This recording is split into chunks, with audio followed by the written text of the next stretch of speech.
Hey, everybody. Welcome back to The Collective. We have another fantastic show. I have absolutely no plan to start with, but first off, let's get some. Actually, before we do intros, make sure you all are liking the show, subscribe to the channel, hit the notification bell, do all that good stuff. Get your emails when this drops, which is going to be Fridays from now on for the next little while. And outside of that, let's get some intros out of the way because we haven't done that yet, which I completely forgot about. So, Chris, give us a quick little 5, 10, 15-second blurb. Hit us. Sure. My name's Chris Lee. Spent 10 years in the Army, got out, started my own coaching business, and loving every minute of it. So it's a pleasure to be here. Thanks for having me back.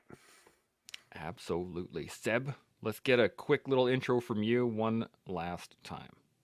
Boom. You got to unmute your mic, though. That really helps, apparently. Seb Lavoie, 23 years combined service between military and law enforcement, a performance coach now, and a lover of life. Happy to be here. Absolutely. Good to have you. Now, I have a question for y'all, and I want to get you guys' opinion on this because I've been seeing a lot of videos about it over the last little while. What are your guys' thoughts on Vetcations? Now, I'm going to explain this a little bit more, but there are a lot of organizations out there that are trying to help veterans, reintegrate into society. There's lots of different places you can go, different things you can do. You can scuba diving, horseback riding, ayahuasca trips, like you name it. Basically, it's out there now that vets can go on. And I'm wearing my Pegasus jump shirt for a reason, but there are a lot of places that the experience is all that they're offering, right? Come out for a hunt with us. Cool. Have fun, go back to your life kind of deal. And there are people out there that are taking advantage of that and going on these continual vetcations where they go on a retreat and they come back and they go on another retreat and they come back and they go on another retreat. But they never actually do any of the integration or development or getting better. They just keep utilizing it as I'm going to go on another vacation and it's paid for. I'm going to go on another vacation and it's paid for. So I want to get your guys' thoughts on that in general, but how that actually applies to the rest of the veteran community as well. Chris, I'm going to start with you. What do you think? That's a it's an interesting thing because I think I think if somebody's using those resources as an escape, there's a deeper issue going on that should probably be addressed. If you're and I'm reluctant to use the word afraid, but if you're afraid to be in life, if you're afraid to be in society and afraid to navigate day to day without those constant escapes, what's going on? And why are you reluctant to be present? Now, having said that, I've bumped into a number of veterans that have done things like the ayahuasca and have been able to kick addiction as a result because it helped clear up some things that were going on a deeper level. I fully support that because the alcohol addiction is another form of escape that you're trying to avoid present life. And so being able to utilize a resource that helps you be more present, I think is super cool. So I don't know. That's an interesting concept. I'd have to think more on. Well, we'll talk about it for the next little while. Steph, what are your thoughts on this? Yeah, like I echo what Chris says here, but also I think to myself, like, how do I know the intent behind what the person is doing and why? Right. So really it's an individual case. I mean, is this a hypothesis that these people are doing that so that they don't address life? Or is this a possibility that it actually allows them to address the things that they are needing to address, which includes spending time with themselves or be in an environment that's conducive to making some changes and all those things. So I think assuming that everybody that does that is automatically trying to keep themselves busy so they don't have to think about things is an assumption. Right. And so at the end of the day, it comes down to intent, as a lot of things do for me. What are you going there for, and how is it helping you in the big picture, so to speak? And so I think they're great. I mean, I run one of the jiu-jitsu veteran Leo's camp, BJJ camp in Tulum. I don't actually run it, but I run the BJJ portion of it. And it's been an absolutely life-changing experiences for the veterans that came through. And that's not even nearly as sort of critical as something such as ayahuasca or any of those other plant medicines that can be used to to create a freaking parallel universe where you end up transposing into, simplistic way to say it. But yeah, I think there's a ton of value in them. I think Pegasus is another great example of showing the power of bringing the community together. And but it has to be done right, with the right intent, and the person themselves, or the individual themselves, has to be squared away on what it is that they are doing that moves the needle forward. Absolutely. Shaun, thoughts on this? Yeah, so what I'd kind of keyed in on, Chance, when you were laying that out, was you'd mentioned, and these things are paid for and blah, blah, blah. Well, to me, that's kind of the key. So I'm looking at the coaches on the panel right now, myself being one of them, and this is how I set up my coaching a long time ago. I could do it for free, or I could charge a nominal fee. For free, some people just don't respect your time. When there's a nominal fee, then they get to sit down and figure out, is it worth paying for? Do I really want this? Why am I doing it? And if the reason I'm doing it is strong enough, am I willing to pay the price for it? So if something is free, typically it has no value to some people. And so that's why when I was coaching, I set as low a price as I could, but there had to be a price paid in order for the person to use that as a filter to determine, do I really want this? So if someone says to a veteran out there, hey, I'm going to give you an all expenses paid trip to the ayahuasca retreat. Are you in? Yeah, I'm in, because there's no cost. But if you say to someone, would you like to go to that ayahuasca retreat? But for the next year, you have to journal every single day and wait for it, dot, dot, dot. You're going to send it to me. You're going to be held accountable every single day with your journaling. I expect a result every day for the next 365 days. Are you willing to pay that price? Yes or no? And so for me, these kind of things, these retreats, Operation Pegasus Jump, anything that is beneficial to a veteran, I feel when there's a price to be paid, it will help someone determine whether they want to do that thing. I hope that makes sense. Yeah, I like that. Again, the reason I wanted to bring this up was the fact that I think that there are a lot of people out there that want to help. Obviously, that's why there are so many organizations out there that offer these retreats. And was listening to a clip from a podcast on Instagram a little while ago, and they were referencing the fact that a lot of the retreats, there's no there's no information afterwards. There's no backstopping. There's no reaching out. There's no integration work that's required. And to your point, Seb, earlier, you saying you working with Doc Zed in Tulum. There's a lot of integration involved in that, right? And there's a lot of restrictions early on before you even go. You got to be able to, clean yourself up. You got to be able to do certain things. There's requirements in order to go. I am 100% involved in that, or down with that. But there are a lot of places that are just like, come out and work with the horses for 20 minutes and then go back to your life and see what happens, right? It's helpful, but there's no like long-standing effects to it, if you know what I mean. Chris, you got any other thoughts on any of this? I think follow up for sure is a great way to ensure that people are capitalizing the resources as they were intended to be. Kind of those really quick retreats or escapes, I guess you could call them. If that's what you're using it for, as an escape, that's different than trying to, all right, I want to learn and glean as much information as I can from this experience and then directly apply it to my life as fast as possible and for the duration. I think, but that comes down to the mindset of the individual too. It's kind of like what Seb was saying. It's like, what's the intent of the individual that's participating? Is it an escape, or is it I want to be better because the people around me need me to be better? Absolutely. Seb, any additional points to this at all? Nothing? Okay, Shaun, anything else? Yeah, I do. So you proposed it as a vetcation, and I think that that is the crux of the matter. If that's what someone thinks it is, then that's what it is. It's a vacation. But if it's proposed as vet work, like there's going to be some work involved in this, that's an entirely different thing. So what are we talking about between the delta between those two states of mind? It's a state of mind.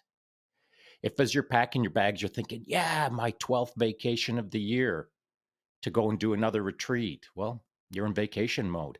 But if when you're packing your bags, you're thinking, man, I'm looking forward to learning a lot on this. I'm glad I did all the work beforehand. It's going to be a bit of a grind, but there's going to be some fun. I'm going to meet some new people. I'm going to learn some new things. I'm going to be a better person when I leave. Oh, yeah, when I leave. When am I leaving? Oh, I'm there for 5 days. I get home 6 days. So that means by the 10th day, I've got to have my homework turned in to the accountability section and et cetera, et cetera. So if there's a process that has some deliverables and then there's some accountability on those deliverables, where at the end of the process, the outcome is you're better for it. And it is a better for it, more of a recordable or a notable or a remarkable difference where it's demonstrable that you were here and now you're here, whatever that means to anyone who's listening. Well, that's an entirely different thing than margaritas down by the dock of the bay all week long. That's an entirely different thing because at the end of a week of margaritas, the only remarkable or notable delta is that your bank account has got less money in it. And so there's, if that's what you're chasing, then you're not getting any better. You're just getting poorer. And I guess that is the crux. So are you getting richer or are you getting poorer in quality of life, in how you can live a better life? And it's easy to get poorer by sitting down by the dock of the bay and drinking margaritas. You're getting poorer financially. You're probably getting poorer emotionally. Every morning you wake up hungover, maybe. And I'm just painting out a bad picture here, worst case scenario. It's easy to slip into a cycle of I'm not holding myself accountable over the course of this week and making a distinction between what I accomplished in this week versus the week prior. So I think it's for us to kind of less less rely on the organization that we're going and visiting. We'll call it the ayahuasca retreat. It's less on them and it's more on us.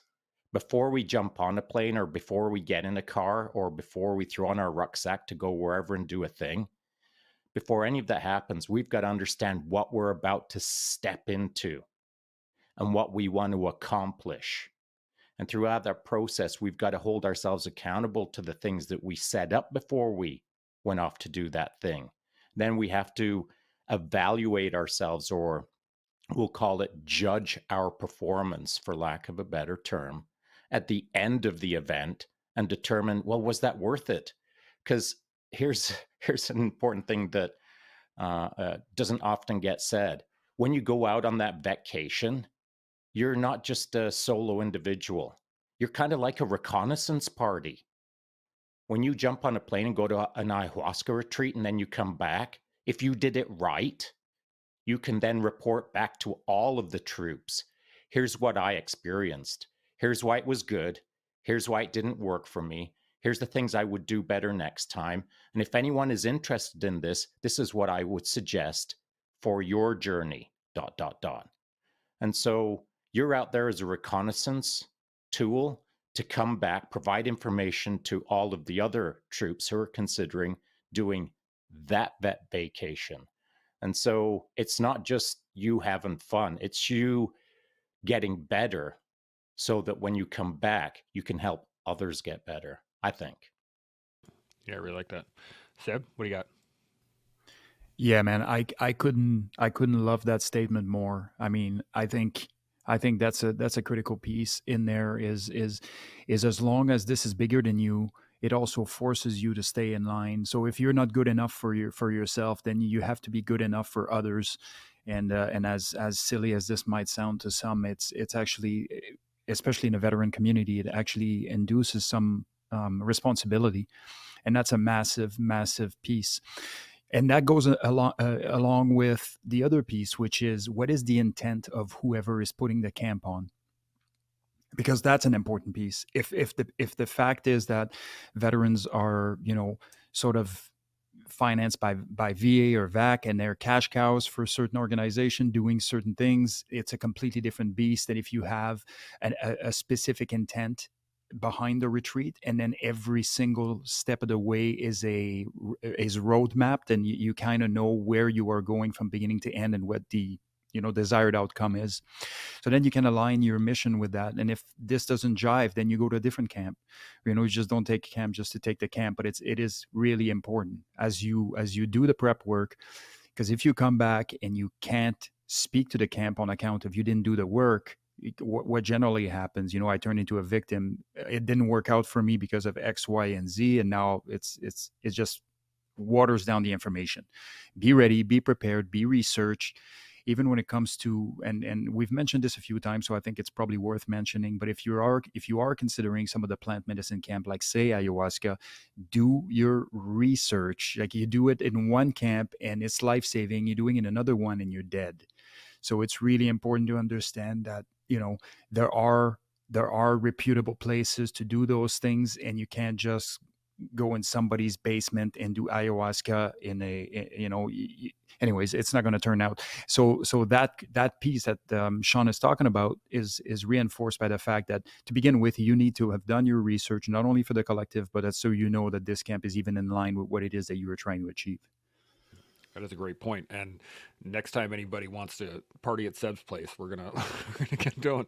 Chris, you got any thoughts on this? Yeah, I think you guys all hit it on the head. Intent is important, not only the intent behind the individual participating, but the intent behind the facilitators of whatever retreat. Sometimes the intent is strictly to go have fun, play paintball or, water park or whatever. And if that's the case, yeah, soak it up, enjoy that time. We all need downtime. Looking at the panel, I'm willing to bet that like white space on the calendar is few and far between, and it often gets filled up because we don't like it. But it is important to have some recreation time and enjoy those fun experiences too, if that's the intent behind the retreat or whatever. Yeah, absolutely. I think this is a great point in terms of the overall goal of what you're trying to seek. Because I mean, when I went to Pegasus Jump a couple of years ago now, it was I had no idea what I was expecting. I knew that I wanted to jump, always wanted to jump out of a plane, did not really understand what I was getting myself into. Once I got there, though, it became very obvious what I was getting myself into, and I had to immediately change my mindset from being, hey, this could be fun, to this is serious and I need to understand what's going on. Excuse me. And I think it's indicative of a lot of the mindset with people getting into these things, is that I didn't really have a whole lot of research into this when I first stepped onto the onto the ground at Pegasus Jump. That being said, there are a lot of other styles of things that I've gone on that I went into it completely open. Just, I'm here, show me what you got. Do you think that has its place to be able to enter into these types of retreats without the seriousness, without the reconnaissance ahead of time, without the understanding, just showing up and being available to whatever's being shown? Shaun, I'm going to come to you first. What do you think? Yeah, I don't think there's anything wrong with that at all. I think in fact, I think it's cool to be able to step into something without a whole pile of predisposed ideas and a general expectation of this is how I want it to go, and if it doesn't go this way, then it's going to suck. I think it's okay to go in with an open mind. However, like Veterans Affairs has never paid for me to go anywhere to any of these things. So anything that I've done has been all on my own dime. And so when I'm spending my own dime, you know what I do? I get freaking serious, man. I get serious about the dime I'm about to spend. If I'm spending a penny, I'm making sure that that penny's going in the right spot. And so I'm not throwing all the pennies over my shoulder, not caring. That's not how I've run my life. And so I don't blindly enter into something that I know is going to cost me in some way. And by cost, it's not always cash. It's a cost of time. It's a cost of reputation. It's a cost of who you identify as and what you expect on the other end as to who you're going to identify as. There's cost to everything whenever you step into these kind of things. And it's not always financial. So for me to go to Operation Pegasus Jump, I knew what I was getting myself into because I was paying for it bang, bang, bang on my visa every time I did another planning step to get there. So these kind of things have cost. And even if it's not coming out of your wallet, let's pretend it's coming out of the magical Veterans Affairs wallet, which I've yet to bump into, then there is cost in time. There is cost in you being away from your family, if you have a family. There's cost in you being away from your house, if you have a house, from your dog, if you've got a dog. Everything has a cost the moment you head off on we'll call it vetcation. And so I don't just casually enter into these things like, yeah, I've got a spare moment. I'm just going to bounce off somewhere and not really care about what's in my rear view mirror. It's not the way I think. And so even if someone handed me a boatload of money, there is still cost beyond money. Absolutely. Chris, you got any thoughts? I think there's value in for sure doing research and stuff prior to an event. But there is also value for sure to show up with an empty cup. Um, and what I mean by that is like if kind of what was mentioned earlier is like if you have certain expectations of how something should turn out and it doesn't turn out exactly that way, you've kind of built in disappointment to the experience because it wasn't measured up to what you wanted it to be or what you expected. And so when I was going through training and stuff, particularly like medical training, a lot of the guys that would wash out of that training were prior medics in the army because they had all this experience, all this kind of expectation of how medicine should be done. But the cadre during our schoolhouse would wanted it done a very certain way and for certain reasons. And so some of those prior medics had difficulty because their cup was already full.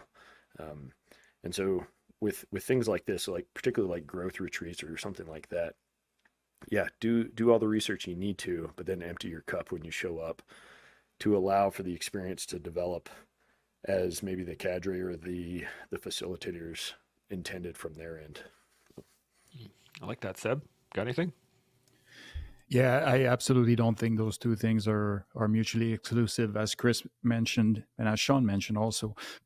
I do believe that people work differently, and that's just the way the cookie crumbles. But I'm 100% believing that if you have done your research in terms of figuring out what the intent behind the camp is, at least you're generally pointing in the right direction. Like how it happens specifically is pretty irrelevant. But if you start diverting and going completely in an opposite direction, and as long as it's beneficial and you're able to find value in it, by all means, go ahead and do that. But I do believe that not knowing what you're getting into, um, even if you're adaptable and flexible, is probably not the best use of your time. But if you have an infinite amount of time and you want to do things everywhere because you can, by all means do that. But I do believe that if you're showing up in any of those camps with preconceived idea on how it's going to work out or shake out for you, or what are some of the things that are going to be more impactful to you or anything like that, you are probably wrong. Generally never turns out that way. Whatever you expected was going to hit you the hardest generally doesn't, and it's something that you completely didn't see coming. And now you're getting great value out of it. So having an open mind is like having an open parachute. It works as long as you're falling. And I think that you can't really sort of cheap out on that. You have to just go in there and have that kind of mentality. but I do like a good preparation. I'm sure you do. Shaun, you got any additional points to this? I do. So yesterday I'd said I actually spoke from a airport. It was Seattle Airport, and I had a little bit of time laying over between my flights to get back to my hometown here in Roslyn. So I was, as I was rambling on, I was talking about Operation Pegasus Jump came up as the subject. And I stated that I've been to Operation Pegasus Jump twice now, so 2 years in a row, and my intention is to go again this year. So that'll be 3 times in a row. And I'd stated that last year, or 2023, I probably spent about $3,000 to do that entire, it was approximately 10 days, because I had to drive from Roslyn, 8 hours to a ferry, then jump on a ferry for a couple hours, then jump up the island for another couple of hours. Then I had a hotel for 10 days. And so between gas and ferries and hotels and parachuting for myself and my youngest son, all the hotel associated food costs, it came up maybe not $3,000, but let's just round it out to 3K is what I'd said in my live chat yesterday. But I'd pay it again because it was worth it to me. And I didn't even jump that much. And so how I kind of came into that subject was this Christmas that has just slipped by, my youngest son gave me a handful of cash and said, "Hey, Dad, this is to pay for a jump, a parachute jump this year at Operation Pegasus Jump. Hopefully, you'll be able to do some more jumps this year because you didn't get to do enough last year." And the reason I didn't get to do enough jumps last year is because every time I went to grab a parachute, someone would grab my shoulder and say, "Hey, Shaun, do you have a minute?" And I'd look at them and say, "Sure do, pal." And then half an hour would slip by. And then I'd go to grab a parachute, and someone else would grab another shoulder and say, "Hey, man, you got a couple of minutes?" I sure do. And so I got to do next to no jumps last year, but I got to do a whole lot of talking last year. And so what was the value in that? Well, I paid a boatload of money to not do enough parachuting with my son, but I got to interact with a pile of the troops who wanted to talk. And so where's the value in all of that talking? Way more than $3,000. It was way more than that for me and for them, for the team, for the collective, for the entire Operation Pegasus jump. Now, I'm not saying that I made Operation Pegasus jump better for people. I can just claim it was better for me for getting to talk with all of those different people who were grabbing my shoulder saying, "Hey, you got a minute?" And so these things, these vetcations, which is kind of a weird word, but I'm digging it, I suppose. A vetcation to me isn't about you heading off somewhere and drinking Mai Tais and everything being awesome for you. Sometimes a vetcation maybe isn't like the awesome, but you're still doing good stuff. You're still learning stuff that you might not recognize in the moment until you get back home. So if someone bounces off to a retreat in Mexico with Seb, doing BJJ, hanging out with David Z, getting some improvements driven into you, you may not realize what those improvements are until 3.5 months later, 6.5 months later. And so these deployments or these growth events, these retreats, anything that you head off to, I believe you should have done your recon beforehand. I think you should be heading there with some intentions. I think you should have a general framework of expectations of what you're going to get out of it. But then when you hit the dirt, just let it unfold. Let it happen. Get what you get. And then once you bounce out of there, it's not over. You shouldn't be looking forward to the next vacation the following month with your free money from some magical empire that I'm not aware of. And so you should be doing your thing, getting home, and then thinking about the thing you just did so that you can almost double down on the benefit of, I learned there, and now I'm learning in my house upon reflection. I like that. Seb, you got any thoughts on this at all? Yeah, I think that's a very, very accurate depiction on how this should go to optimize and maximize what it is that you're getting out of anything you're getting involved with. I mean, the simple thing to do is to put it behind you, and ultimately not really look back. So now you're looking at 4 or 5 days with the administrative stuff at the top and the end. You're probably looking at really 3 days where there are some impactful things going on within the the confines of that retreat. And now you're going home and you're spending 3 months benefiting from those 3 days on account of allowing yourself the time for reflection, introspection, and doing all this good stuff, all this work, because that's exactly what it is. So when people talk about introspection and how hard work is going to get you out of this, nobody's coming to save you. Nobody is. That's your job. And so the only way to do that is to do it. And on a day-to-day, on a daily sort of activity level, you're going to have to spend a lot of time introspecting and finding and actionable items that you can implement and things that you can do to move the needle forward. But nobody's coming in. That next person that you're seeing at the next retreat might provide you some help. But imagine how much more help you would have if you waited 3 months to go, processed all that happened, benefited as much, and squeezed the juice out of that lemon as much as you could before you moved on to the next one to do exactly the same. I like that. Chris, you got any thoughts? This actually reminds me a little bit of my coaching practice. Sometimes people show up and they don't come right out and say it, but the mentality is fix me. Do the thing where I'm now better. My most successful clients have a way different mentality, which is they're like, all right, can you give me some advice? I'm struggling with this thing. I'm going to go do the work in a serious way once you kind of bump steer me along. And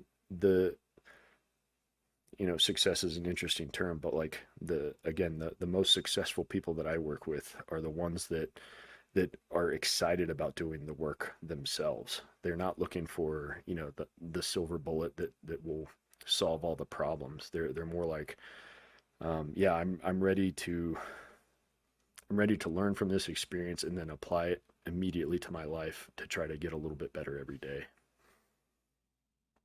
I really like that. I'm brought back to this concept of white space that you were talking about earlier, Chris, and you're talking about the schedule, but it almost seems like being able to go on these retreats and being able to do these things where you can, become a better person or work on some things that you haven't before is almost like a bit of mental white space. You just kind of have to hold this area to be able to think about stuff, to be able to engage upon, to be able to why does this apply to this, and why do I feel like this when this happens, et cetera, et cetera. But I think a lot of us, I know I did, especially many years ago, was I filled my mind.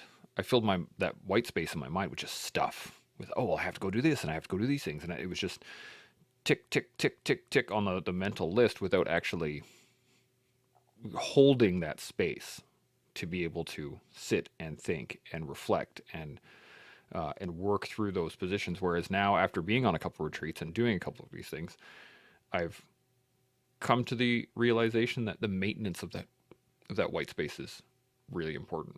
What do you guys think? Shaun, coming to you first. What do you think? Well, you were talking about thoughts, that the things that you were thinking, all the things that you were lining up in your head. And just yesterday, I put up a little image that said, ideas are like the blank pages of your life. Action is the ink. And so everyone's got lots of ideas. They're all blank pages. You could have an Encyclopedia Britannica on your shelf, 30 books of blank pages. Big deal. You've got a bookshelf full of almost nothing except empty paper. But action is the ink. Action is how you write your life. The ideas in your head I'm not saying you've got an empty head. You could have a head full of ideas, but that in the external world, you're not demonstrating anything of value except to yourself in your head, in your own voice. No one can see it. No one is benefiting from it, to include you. And so Action is the ink that you get to write on those blank idea pages. And the more that you write on that blank page, the more people can benefit from that writing. So let's look at Operation Pegasus Jump as an example. I've said that I've gone 2 years in a row. Both years that I've gone, I've really enjoyed it. I think I see all of the benefits from it. And therefore, I've talked about it openly to the interwebs about you should all go check that out. From time to time, I chirp about it in my Instagram lives, just as I did yesterday. And here's what happens. People hit me in DM or in my direct messages and say, wow, that sounds amazing. I'll see you there this summer. Like just this week alone, I've got a couple of guys that I barely know that have hit me up in my DMs saying, looking forward to seeing you there this summer. Now, whether they show up or not, I don't know. Because if they don't show up, then that's just a thought in their head, which is an empty page yet to be filled with action. But if they do show up, they don't even have to jump. If they just show up, now that's action. And they don't have to jump out of the plane to get better, because if they're leaning against a wall and I'm leaning against a wall and they're talking about, I'd like to jump, but I don't think I'm going to do it this year. Cool. No worries, pal. Let's talk. What you got going on in your life? So now we can start at least getting better as a team, just out there on the dirt. No one has to learn how to do backflips through flaming hoops to get better.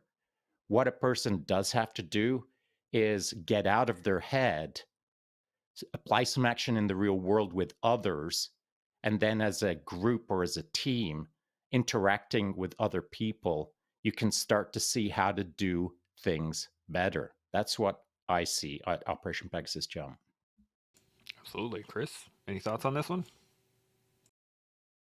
Kind of going back to what you were referencing, that kind of mental white space. I know in my own life, I struggle with differentiating being busy and being productive, and oftentimes that white space, either on my calendar or in my mind, gets filled with busy and not always productive. And forcing yourself to take a minute and making that distinction will, in my opinion, often lead to better ink on the page. Referencing Shaun's analogy, like it's not you're right. Action is the ink that fills your life, the book of your life, and that ink, in my opinion, I'm much more interested in making it a worthwhile story and not just a busy story, if that makes sense. I think I'm tracking something like you want to make it actually like nice, clean calligraphy rather than just like just chicken scratch across the board. Seb, you got any thoughts on this? You know, calligraphy and swordplay, hand in hand. Yeah, you know, the old ideas without action is kind of like a good way to convince yourself that you've already done the work. And if you're looking for ways to procrastinate, that's probably the best way to do it.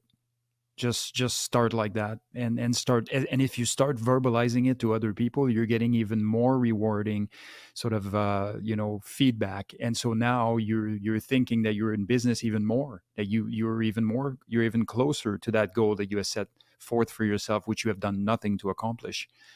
But it's an illusion. And next thing you know, you lose the drive and the motivation to do anything about it, because it's in everybody else's head. It's already done.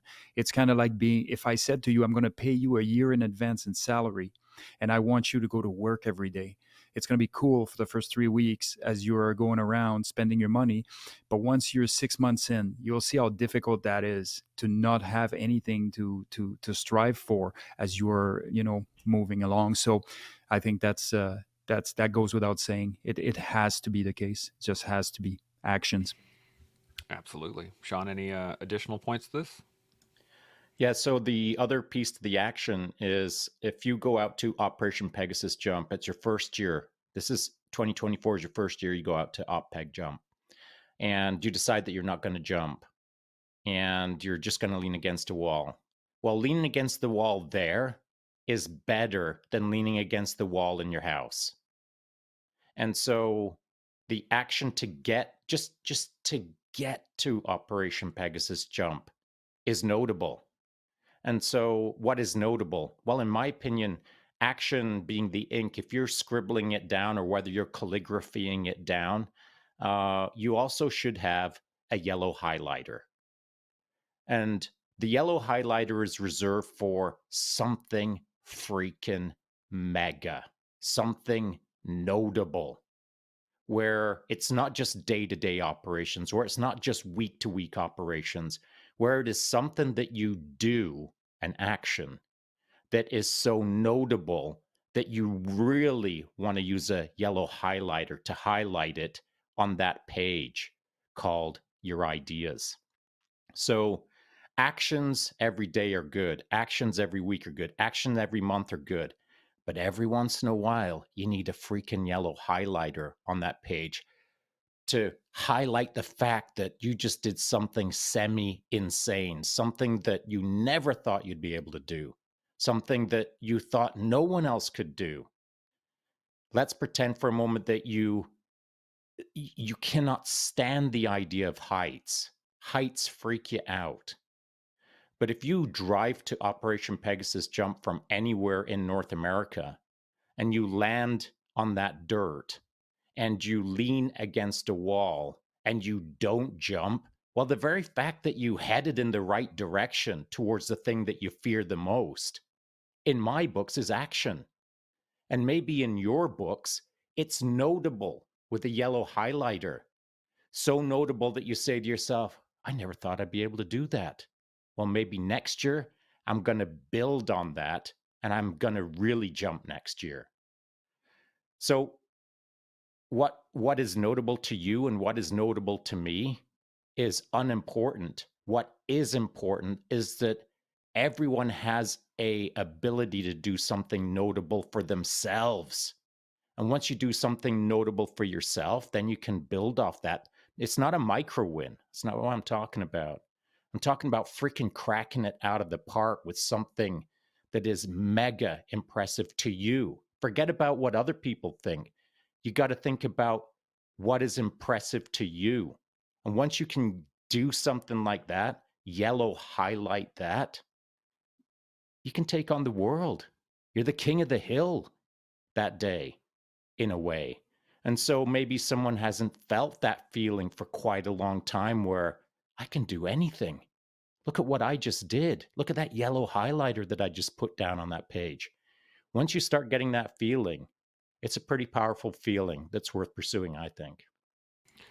I would 100% agree. And I have a question on that specifically is the fact that what I've noticed, especially in the veteran community, but I think kind of all around, is there are a lot of us, especially who feel like, that they are of service to the community that don't want to mark anything with a yellow highlighter for fear of self-aggrandizement or for fear of how other people are going to look at it, or, maybe they just don't see that thing as notable. There was, I think it was last year, I went on that little ruck march.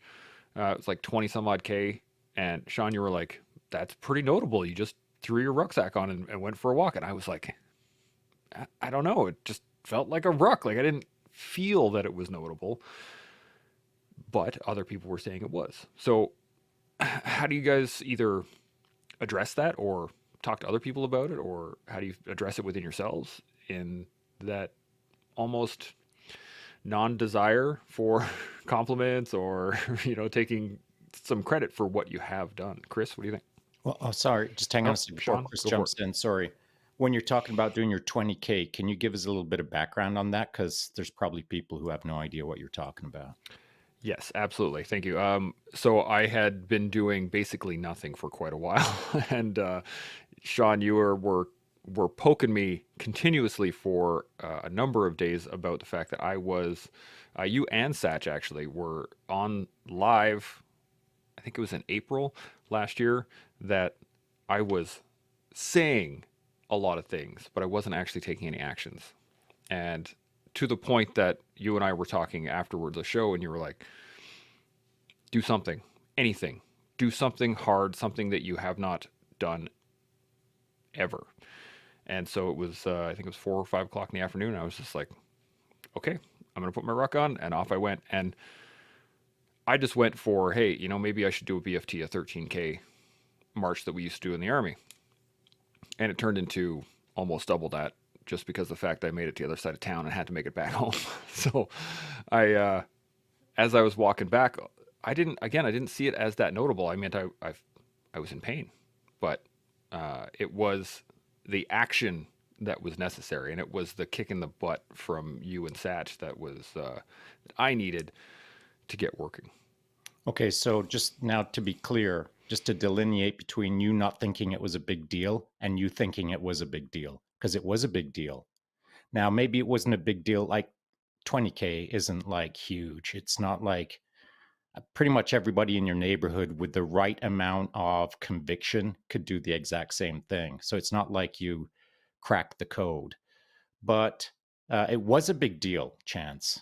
It was a big deal to you when you sit down and think about what you work through in that moment. Because I remember the video of you being out there, like almost freaking out about you have no idea what you're doing. You don't know why you're doing it. You're just doing it. And it's not that you're freaking out, but you were struggling on that day. And so as you struggled on that day, struggled to even understand why you were doing it, to me, that is epic growth material. If someone takes the time to start answering the questions of, why am I doing this? So as I see it, it was a big deal. And if you are being, I won't say honest, but if you're being more thoughtful with how you casually threw out your sentence of just a few minutes ago, I think that you would change your conversation. I think that you would be able to more easily say, actually, it was a big deal to a lot of people who watched, and it was a big deal to me because that was a moment that I got my lazy ass off the couch and actually did something instead of talking about doing things. You demonstrated in that moment precisely what I just said. All the ideas were blank pages with no ink on the pages. That day you started writing with ink. It was an action moment that had been missing for quite a while. So it was a big deal to the people who saw it. And I think if you're being honest with yourself, you'll also agree that it was a big deal for you. Well, I think this goes directly into my question, because I was looking at the physical work of it, just the walk, and thinking like, well, it's not that big of a deal. But again, I think you're absolutely right with some thought. I'm going to ponder on that one tonight and really develop it. Chris, you got any thoughts on it? When I was in the Army on an ODA, there was this, I refer to it as performance paranoia, because you're surrounded by such high caliber dudes, high caliber performers, that it forces you to want to be better and forces you want to perform at kind of that level. And then that becomes like your standard. And so sometimes, like, when you're then just out and about doing the thing, you don't realize that maybe it is a bigger deal than it is, because your standard has been raised to a different level. And it takes a good friend to stab you in the face and say, hey, buddy, you're actually doing really good work right now, because yeah, you're putting the ink on the page now, and I'm fortunate enough to have some solid dudes in my life that are able to kind of point out those moments, because I am pretty reluctant to highlight, so to speak, some of my achievements, because one, it's like I don't want to be that guy, and two, sometimes they don't feel like big achievements, and it takes the tribe that I've surrounded myself with to point out some pretty good milestones that I should be prideful about. Pride in a good sense, not braggadocious, but rather confident that I'm doing the right work, if that makes sense. Yeah, absolutely. Seb, got any thoughts on this?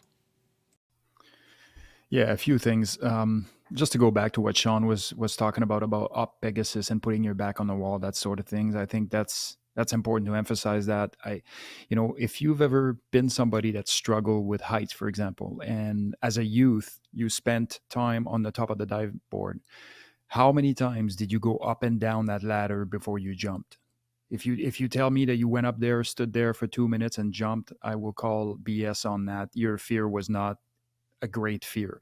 But if you had a great fear of heights and that was very intimidating to you, how many kids go up and down that dive board 10, 20, 30, 40 times, but every time you do it, it gets a tiny bit easier because you get a little bit more accustomed to it, you get a little bit more comfortable, you get a little bit more used to the idea, and eventually you realize that you're standing there not caring, and now you're up to the next phase, which is jumping, right? So yeah, taking small actions in something that's truly uncomfortable is very commendable, and it's necessary.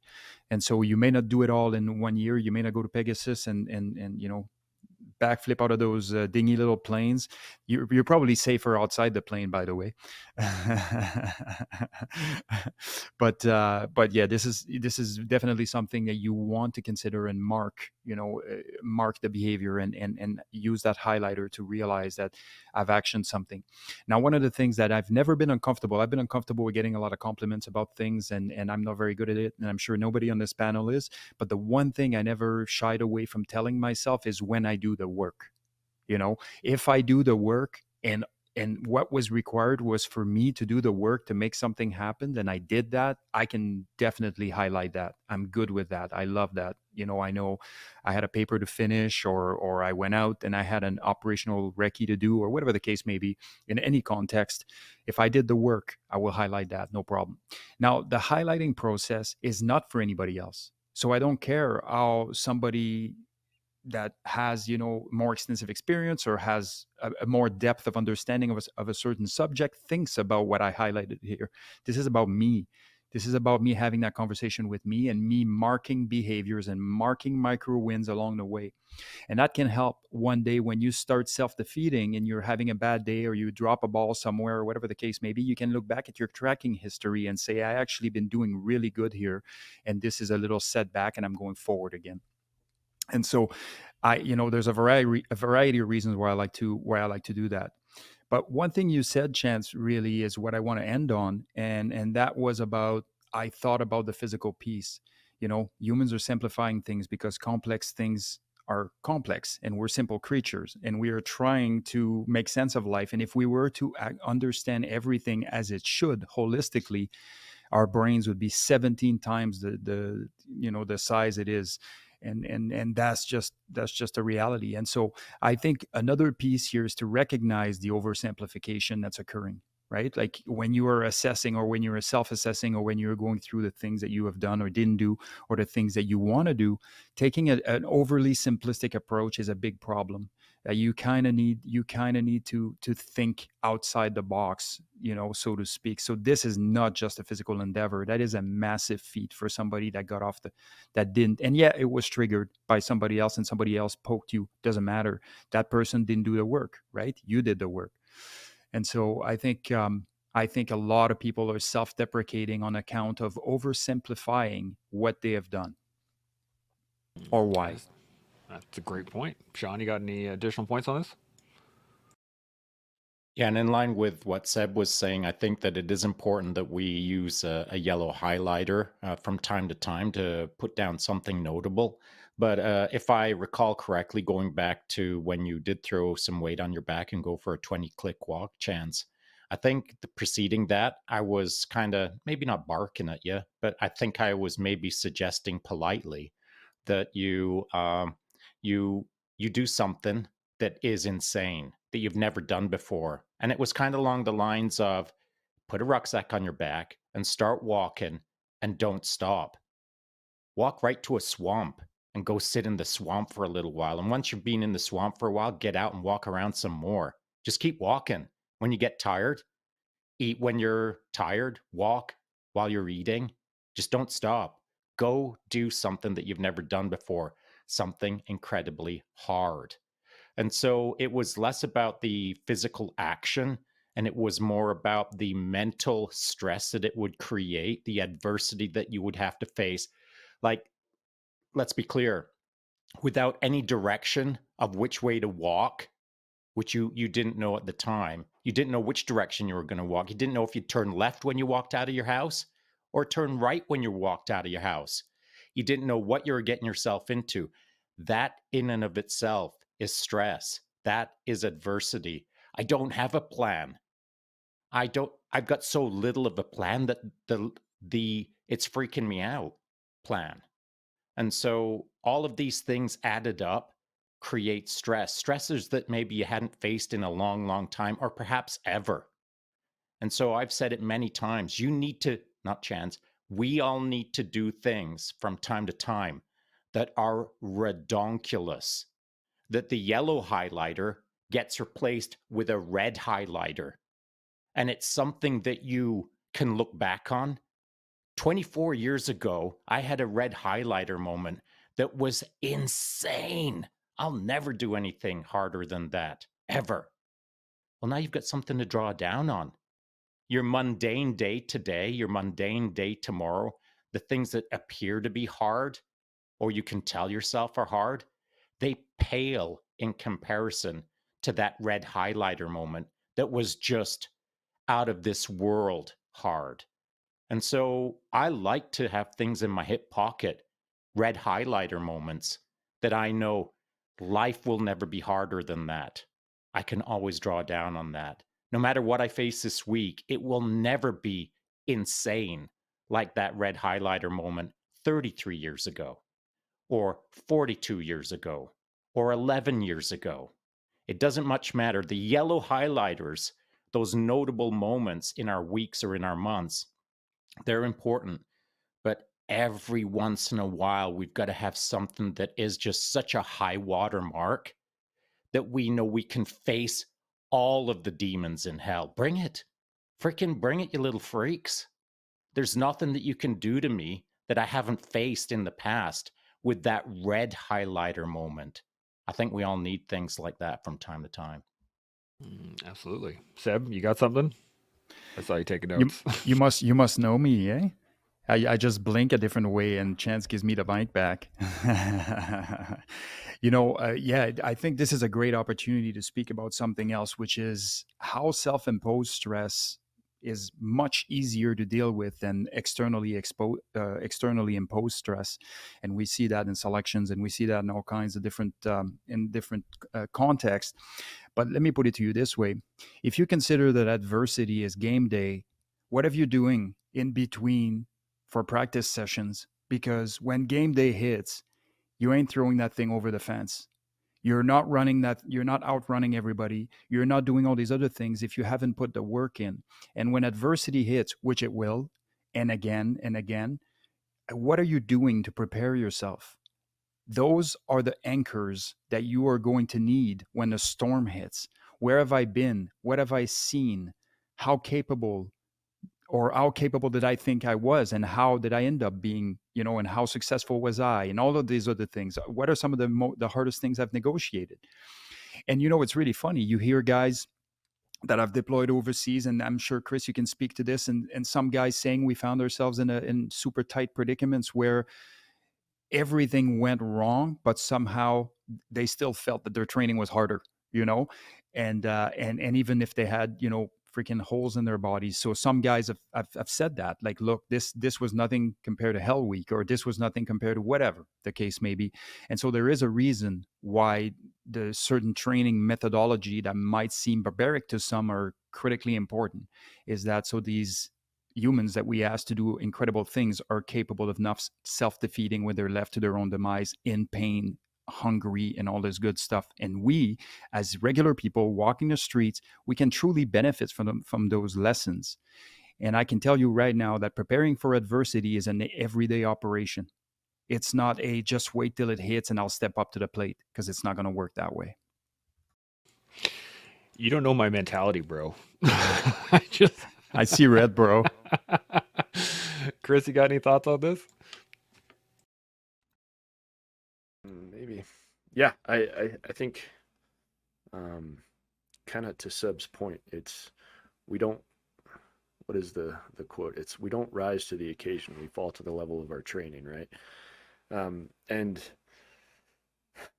I think it's also important to note that you shouldn't compare your red highlighter moments to those of that maybe somebody else has experienced, because it isn't a comparison game. It's all about, are you preparing your own life for what may show up, and you I think Sean's spot on. You should have moments in your life that you can draw strength from because it was miserable, or it was incredibly difficult that you've gone through, and that is going to look very different, your life compared to somebody else's. So don't compare to somebody else's journey.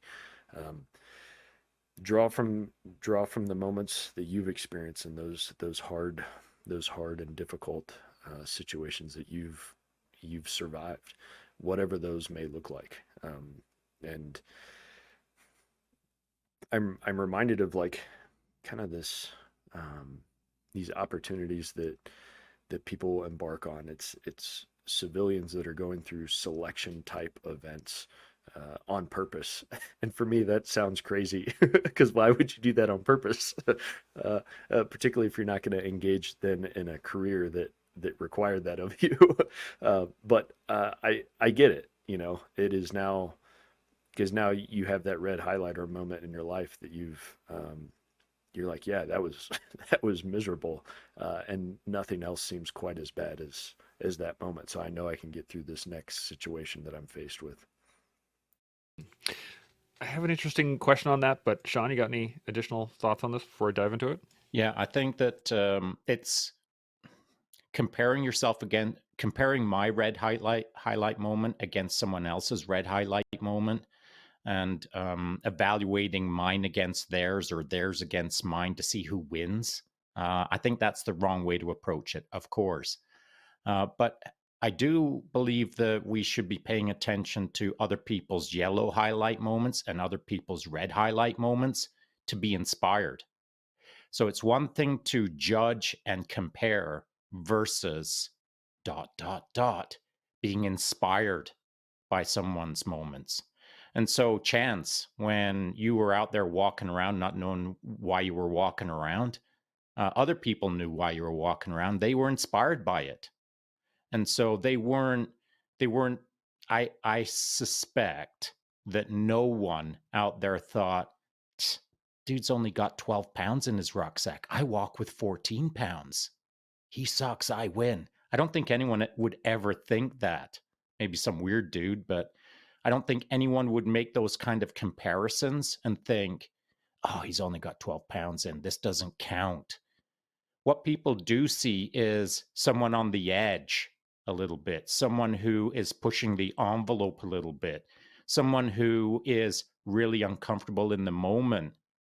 These kind of things are the inspiring pieces, not the comparative pieces. And so it doesn't matter what the weight is. It doesn't matter how far a person goes. It doesn't matter whether they go live in the swamp for a day or not. None of those things matter. What does matter is someone is pushing themselves hard enough that they are uncomfortable in the moment. They are growing in the moment. And others, from an external perspective, can see that that individual is in the game, and it is inspiring to me. I know this to be true, that when you did what you did, other people picked up what you were putting down, and now they're out doing walks just like you did. And so, how many people? Who knows? Who cares? One's enough. Because that one person might introduce the idea to another person, and so on and so forth. Now it's the pebble in the pond routine, spreading out the ripples of magnificence because Chance went for a walk. And so it all matters, but it's whether it matters to you or not. I think that's probably an important question. I 100% agree on that one. It brings up an interesting thought. So I had written down here, misery for the sake of misery, and there's a point where, like, yes, it's great to put yourself under stress. It's good to put yourself in difficult situations. If there is, as we said earlier, if there's an intent behind it, if there's I want to get better, I want to Hey Collective, Big Bird here. Thanks so much for watching part 1 of this episode. I can't wait to bring you the second part. It's going to be coming out next week. If you'd like to get the notification when that comes out, by all means subscribe to the channel, and that way you get your notifications whenever those kick in. If you'd like to watch something in the meantime, by all means check this one out or check this one out. Both are great. We'll see you next time. Chimo.